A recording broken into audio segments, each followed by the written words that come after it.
January 16, 2023.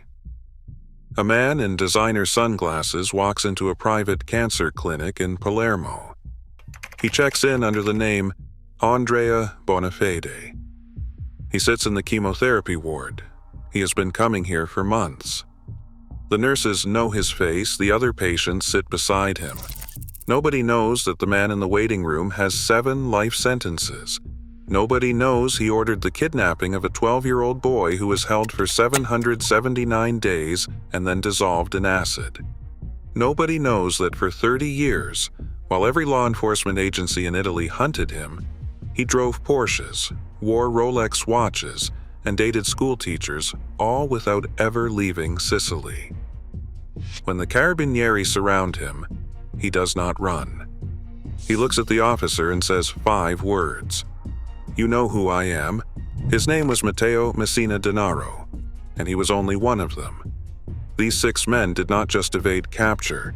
They ran billion-euro empires, ordered hundreds of murders, and shaped the politics of an entire nation, all without anyone knowing their faces. This is the story of Italy's invisible bosses.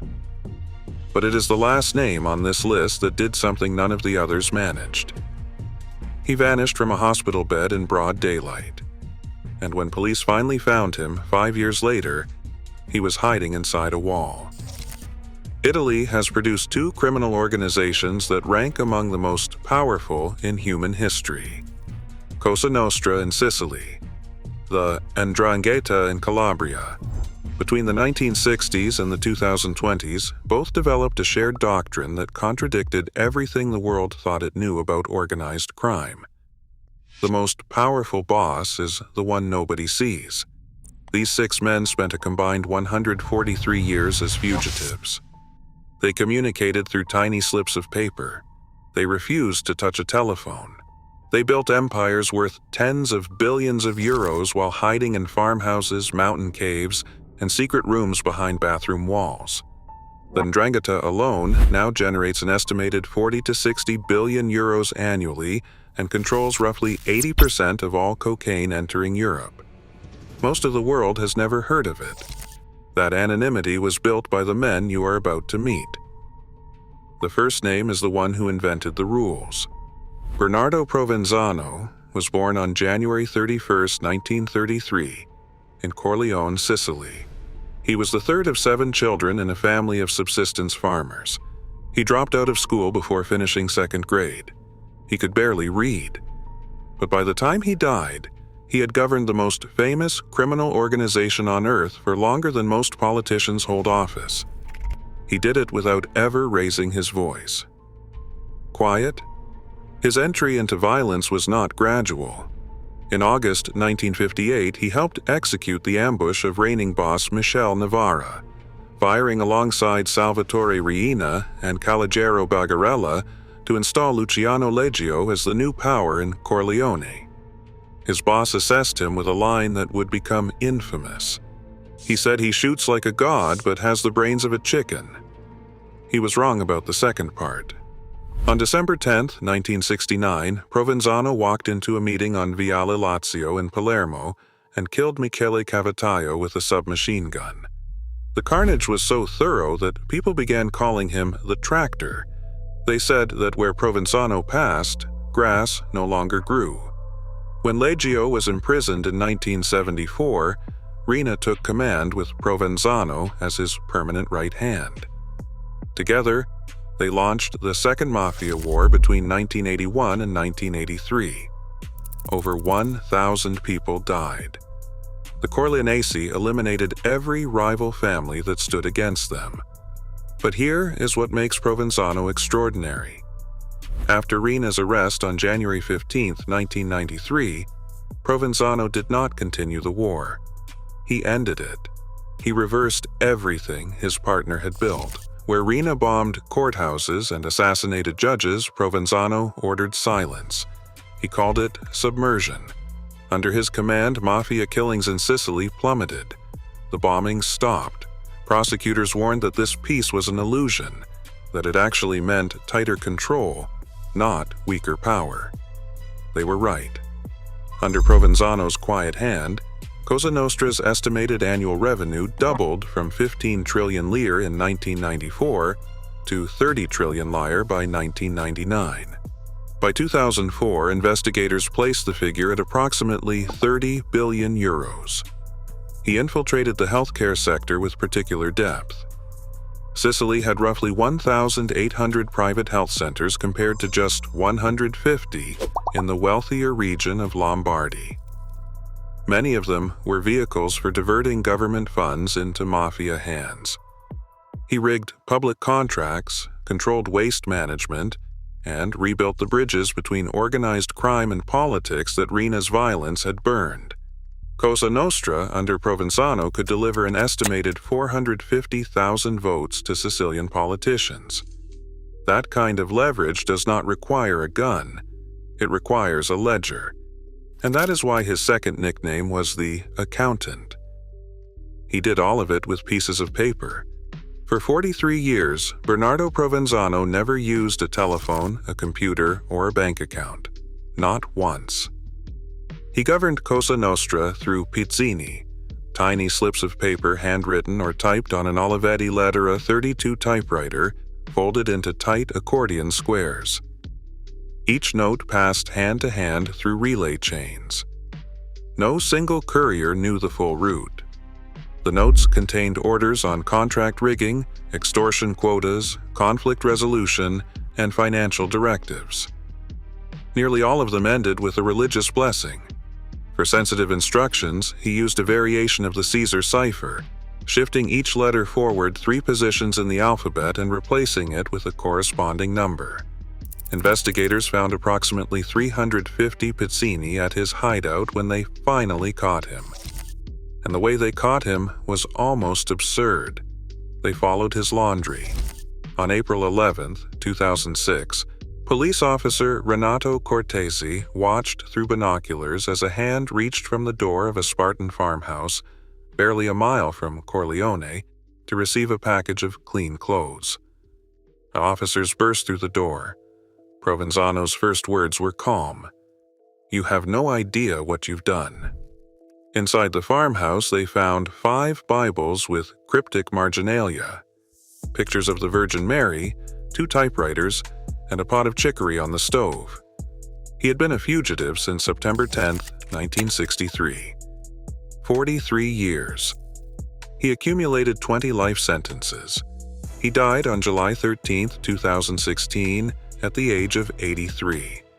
He had reinvented the mafia as a silent corporation. That silence was his masterpiece.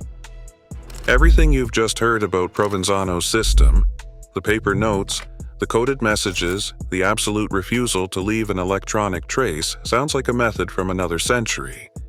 But here is what is unsettling. The man who inherited his throne used the exact same techniques, and he did it for 30 years. Provenzano's successor took the blueprint and added something the old man never had: style. Matteo Messina Denaro was born on April 26, 1962, in Castelvetrano, province of Trapani. His father, Don Ciccio, was the local boss. Matteo learned to shoot at 14. He once boasted that he had filled a cemetery all by himself. By 2006, after the arrests of Provenzano and other senior figures, Messina Denaro was the undisputed last boss of Cosa Nostra. Forbes named him one of the 10 most wanted criminals on Earth. He was convicted for his role in the assassinations of anti-mafia judges Giovanni Falcone and Paolo Borsellino in 1992. He procured weapons for an earlier attempt on Falcone's life. After Rina's arrest, Messina Denaro was among the bosses who escalated to mainland terrorism. The Via dei Georgofili bombing in Florence on May 27, 1993, killed 5 people and damaged the Uffizi Gallery, destroying paintings by Giotto and Rubens. A second bombing in Milan killed another 5. Across all the mainland attacks, 10 people died and 93 were injured. And then there was the boy. On November 23, 1993, men disguised as police officers kidnapped 12-year-old Giuseppe Di Matteo. The boy's father had been the first informant to reveal details of the Falcone assassination. For 779 days, the child was held to pressure his father into silence. On January 11, 1996, Giuseppe was strangled and his body was dissolved in a barrel of nitric acid. Messina Denaro received a life sentence for ordering the kidnapping. The boy was 12. Tragedy. But while the state hunted him, Messina Denaro lived a life that defied every image of a fugitive. He drove Porsches. He wore a Rolex Daytona valued at 35,000 euros. He dressed in Armani and Versace. He maintained romantic relationships with multiple women. His hideout contained designer clothes, expensive restaurant receipts, and posters from The Godfather. Fugitive. His frontman, Vito Nicastri, known as the Lord of the Wind, built a renewable energy empire in his name. In 2010, police seized 1.5 billion euros in wind and solar assets from Nicastri alone. Between 2009 and 2010, approximately 3 billion euros in total assets were seized from Messina Denaro's network. None of it was in his name. His personal wealth was estimated at over 4 billion euros. He vanished in June 1993 and was not seen by authorities for 30 years. He used at least 5 stolen identity cards, all belonging to real residents of the nearby town of Campobello di Mazzara. Wealth. The blank cards were likely stolen from the municipality of Trapani in 2015 and 2018. He reportedly underwent plastic surgery abroad to alter his appearance and received eye treatment at a clinic in Barcelona in the mid-1990s. Like Provenzano, he communicated exclusively through Pizzini, using the pseudonym Alessio in correspondence. No phone, no computer, no digital trace. He spent much of 2022 hiding in Campobello di Mazzara, a town of 11,000 people, a short drive from his mother's house. He was captured on January 16, 2023 at a cancer clinic in Palermo under his stolen alias. The breakthrough came when investigators wiretapped family conversations referencing unnamed people with cancer, then searched Italy's National Health Database for male cancer patients born in 1962 near Trapani. They narrowed the list to 5 suspects and confirmed the alias when the real Andrea Bonafedi's phone was active elsewhere on a date when the fake Bonafede was supposedly in surgery. Over 100 officers participated in the operation. His colon cancer had been discovered in November 2020 during a scan at another hospital under a false name. He died on September 25, 2023 at the age of 61. He never cooperated with prosecutors. As of 2025, Italian authorities have arrested 14 people for aiding his 3 decades of hiding. His network is still being dismantled. His legacy is a question that haunts Italian law enforcement. How does a man convicted of dissolving a child in acid live freely for 30 years while wearing designer clothes and driving sports cars? From Sicily, we cross the Strait of Messina to Calabria. And here, the rules of invisibility were written not just in silence, but in blood. Pasquale Condello was born on September 24, 1950, in Reggio, Calabria, in the ancient neighborhood of Arci. Investigators called him the Provenzano of Calabria. His nickname, Il Supremo, was not self-bestowed. It was earned during the deadliest internal war in 'Ndrangheta history. He had been allied with Paolo Di Stefano, the undisputed boss of the city. Di Stefano was best man at his wedding. But in 1985, when Di Stefano tried to eliminate Condello's brother-in-law Antonio Imerti with a car bomb, the alliance shattered. 2 days later, Paolo Di Stefano was shot dead. The Second 'Ndrangheta War had begun. From 1985 to 1991, the conflict split Reggio Calabria into 2 armed camps, the Condello and Imerti alliance against the Di Stefano and Tegano bloc. Parliamentary Commission documents cite approximately 621 dead. Condello demonstrated his reach by ordering the assassination of a rival boss inside the courtyard of Reggio Calabria's own prison. Snipers were positioned on a terrace of a building under construction overlooking the yard. Peace was brokered in September 1991 with help from outside mediators, including Cosa Nostra's Toto Riina and Ndrangheta families from New York and Canada. Condello then pivoted to cocaine. The Ndrangheta network he helped lead controlled an estimated 80% of cocaine entering Europe through the port of Gioia Tauro, the largest container terminal in the Mediterranean. He ran public water purification contracts worth hundreds of millions of euros, and he operated a systematic extortion scheme across Reggio Calabria's commercial center through what prosecutors described as a joint management system, where the four major families shared proceeds equally. A prosecutor described him as the new face of the Calabrian mafia, one which deals with politicians and high finance. Police documented real estate and businesses exceeding 54 million euros in Rome alone. An additional 50 million euros in assets was seized from his clan's treasurer in 2008. He was a fugitive for approximately 18 years. He never left Reggio Calabria. He communicated through Pizzini. When police raided his apartment, they found he had more paper notes than the farmhouse of Provenzano.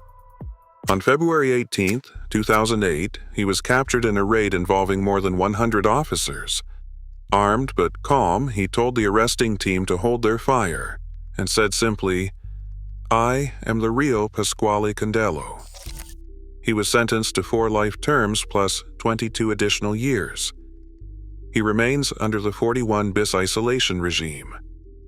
Reports from his family describe severe psychiatric deterioration, delusions, hallucinations, and since February 2021, total cessation of contact with lawyers, family, and doctors. In 2025, prosecutors filed new charges alleging he operated within a secret strategic component of the 'Ndrangheta, above its visible territorial structure. Even behind the walls of Italy's harshest prison, his name still carries weight. That is not luck. That is architecture. And this is where the story shifts, because what you are about to hear is not about one man's war. It is about a system, a political machine built inside a crime family. While Condello waged war from the shadows, another man from the same neighborhood chose a different weapon entirely. Pasquale Tegano was born on January 14, 1955, in Arci. His elder brother Giovanni served as the clan's senior boss. During the Second 'Ndrangheta War, the Teganos fought on the De Stefano side. When De Stefano family leaders were killed and the Libri leadership was shattered, the Teganos carried the war effort for their entire alliance. But Tegano's most consequential role came after the shooting stopped. He was one of the principal negotiators and signatories of the 1991 peace accord. His reputation as guarantor of that peace became so powerful that when his brother Giovanni was arrested in 2010, over 100 people gathered outside the police station shouting, "Tegano, man of peace." The clan's true power was not in cocaine or kidnapping. It was in politics. The Tegano name appeared in virtually every anti-mafia investigation conducted by prosecutors in Reggio Calabria over 2 decades. Their connections reached into Masonic lodges, municipal government, and the business community. The infiltration was so pervasive that Reggio Calabria's elected government was dissolved entirely for mafia corruption. Prosecutors described the Tegano clan's influence as superior to that of the direct descendants of Paolo Di Stefano himself, meaning the supposed junior partners had quietly become the senior power. The clan ran systematic extortion from commercial businesses, construction companies, and entertainment venues, and later expanded into gambling operations across Italy and Eastern Europe.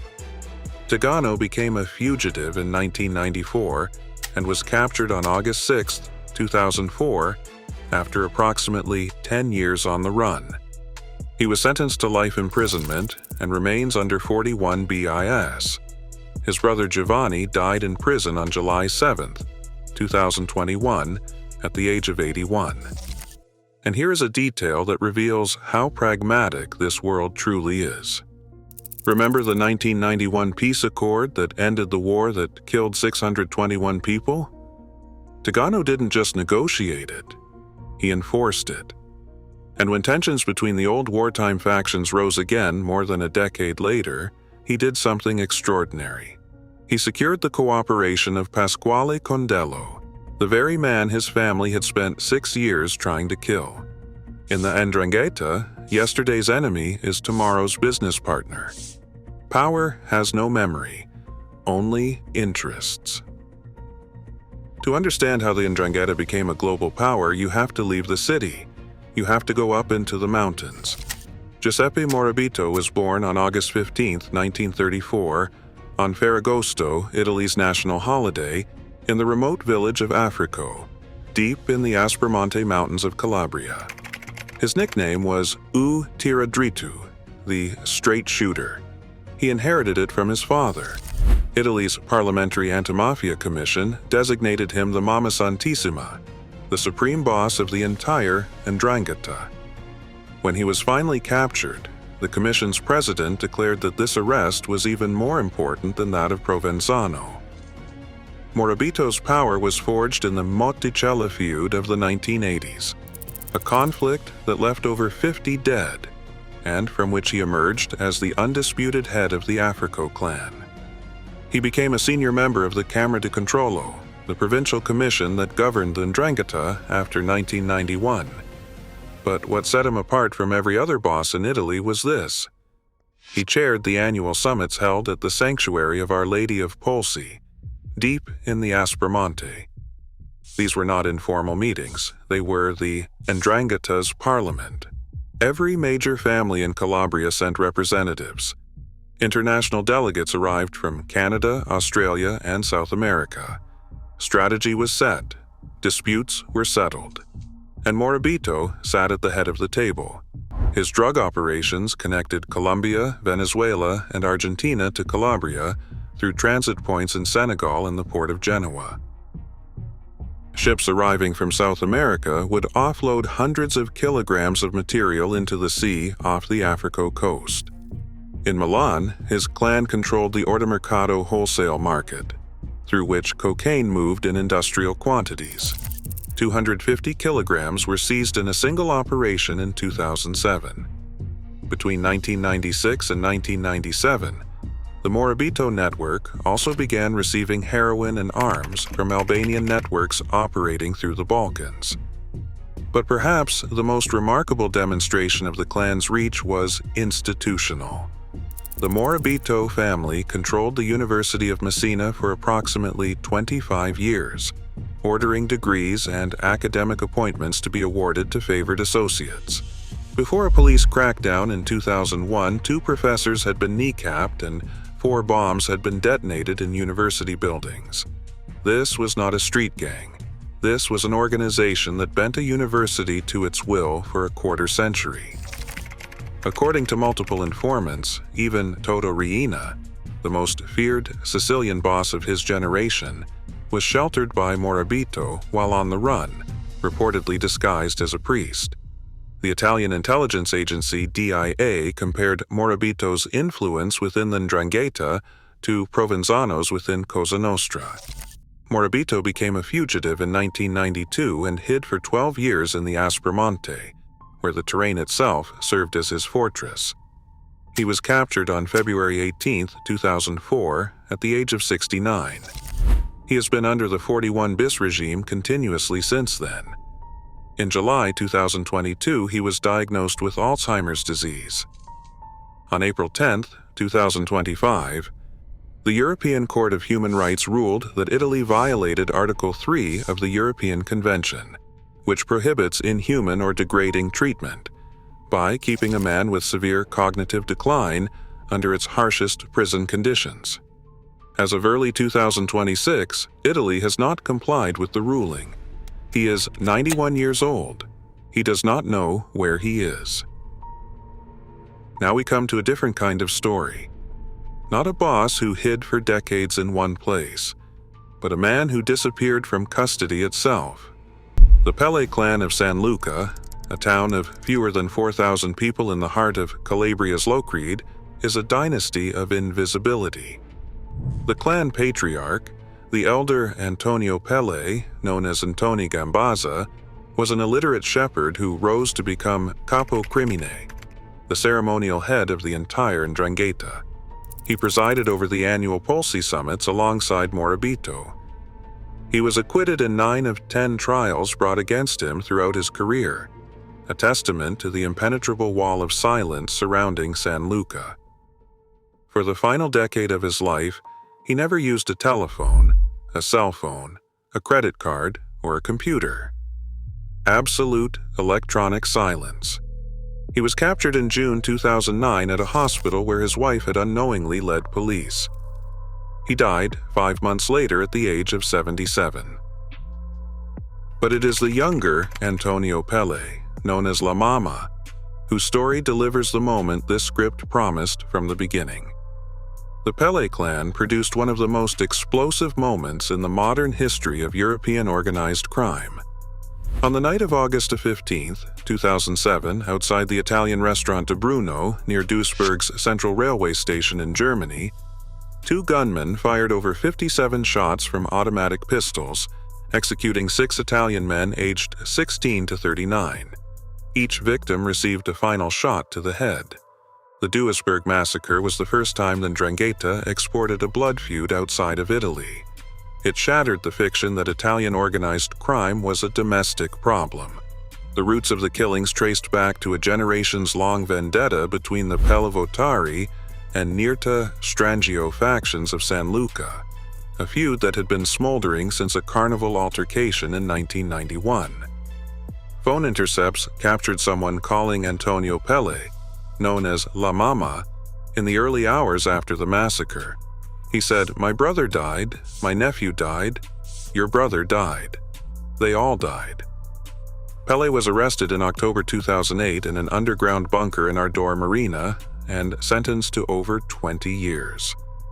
But in September 2011, while receiving treatment at Locri Hospital, where he had been transferred after reportedly inducing anorexia with pills to fake illness, he simply disappeared from his bed. He was a fugitive for 5 years. He was listed among Italy's 100 most dangerous fugitives, about to be elevated to the top 10. On October 5, 2016, 50 officers descended on his family's villa in Bovellino.